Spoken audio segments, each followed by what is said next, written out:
सम्मानित मुल्क के मालिकों, मैं बौद्ध भिक्षु सुमित रतन आज मैं आप लोगों को इस देश भारत के बहुत ही प्रमुख प्राचीन राजवंश की गौरव गाथा और उनका इतिहास बताने आया हूं। उस राजवंश का नाम है मराठा, कुणवी, कुर्मी, पटेल, पाटीदार, निरंजन, चौधरी। अलग अलग नामों से इनको जाना जाता है। मुख्यतः हम कहते हैं कुर्मी, मराठा, पटेल। ये राजवंश है। बौद्ध दर्शन के इतिहासों को जब उठा के हम देखते हैं महायानी और हीनयानी अलग अलग ग्रंथों में, तो पता चलता है कि इस राजवंश ने अयोध्या बनने से पहले साकेत पर शासन किया है। इस राजवंश ने कन्नौज पर शासन किया है। इस राजवंश ने थानेश्वर पर राज किया है। इस राजवंश ने उज्जैन पर शासन किया है। लेकिन बड़ी चालाकी से अल्पजनों ने इस संगठित राजवंशों को बड़ी ही चालाकी से अलग अलग करने का काम किया है।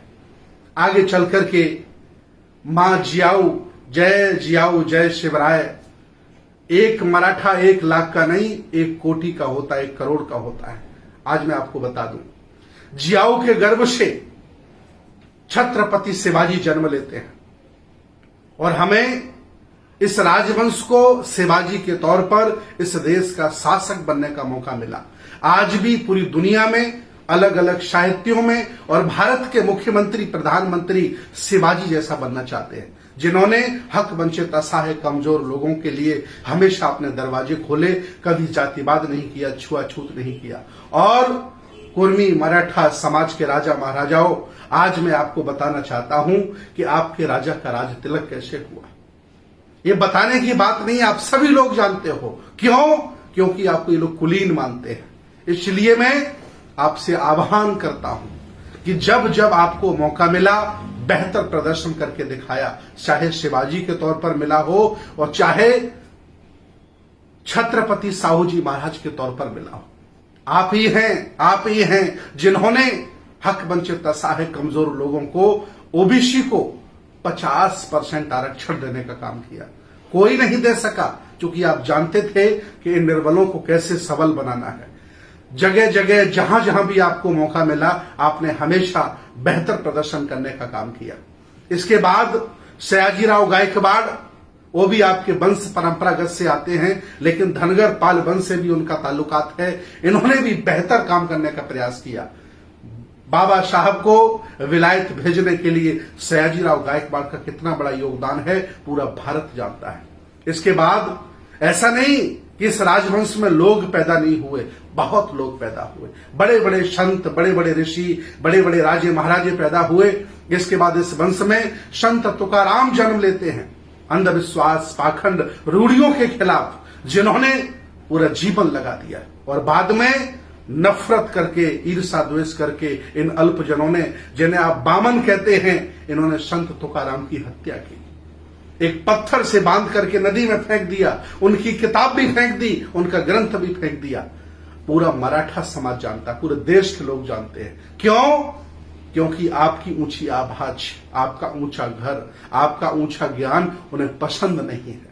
वो आपको नीचा रखना चाहते हैं, छोटा रखना चाहते हैं और आपको दास गुलाम बना के रखना चाहते हैं। लेकिन आपके अंदर शासक का खून है, आप राजा और महाराजा हैं। इतना ही नहीं, इस खानदान में स्वतंत्र भारत से पहले और बाद में सरदार वल्लभ भाई पटेल पैदा हुए। इतने नेता थे, कोई नहीं सबको मिला पाया।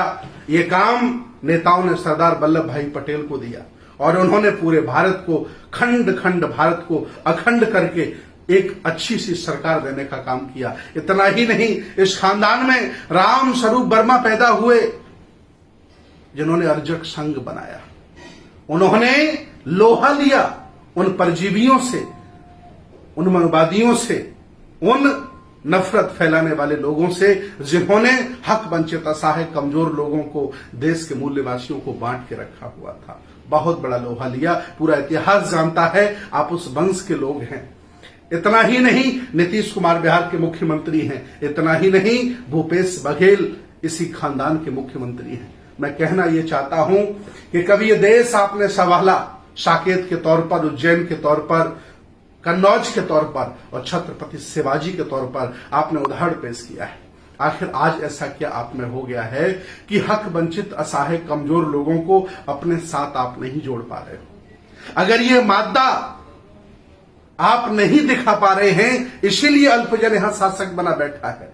अगर ये ताकत आप दिखा देते, सभी हक वंचित, असहाय, कमजोर लोगों को अपना छोटा भाई मानकर इकट्ठा कर लेते, तो मैं दावे के साथ कहता हूं इस भारत के फिर आप शासक होते। मैं पूछना चाहता हूं, कितने राष्ट्रपति हुए आपके, कितने प्रधानमंत्री बने आप, सुप्रीम कोर्ट में जज कितने हैं आपके, हाई कोर्ट में जज कितने हैं आपके, जिलाधिकारी कितने हैं आपके, जमीन में हिस्सेदारी कितनी है आपकी? क्यों? क्योंकि हम लोगों ने मानसिक गुलामी स्वीकार कर ली है। हम लोगों ने अपने आप को दास स्वीकार कर लिया। उठो, जागो मराठाओं, कुर्मी समाज के लोगों, ये देश तुम्हें फिर पुकार रहा है और चाहता है कि आप शासक बनो और हक वंचित असहाय समाज को आगे बढ़ाने का काम करो। आप हमेशा हक वंचित समाज की रक्षा करते रहे, हमेशा आपने समता का शासन किया, कभी छुआछूत भेदभाव नहीं माना, सबको गले लगाया। ऐसे शासक की आज भारत को फिर जरूरत है। आइए, इतिहासकारों ने तो यहां तक लिखा है कि सम्राट अशोक के खानदान के आप हैं। दुनिया के बड़े बड़े फेमस इतिहासकारों ने आपको सम्राट अशोक के खानदान का बताया है, शिवाजी को अशोक के खानदान का बताया है। यह भी इतिहास मिलता है।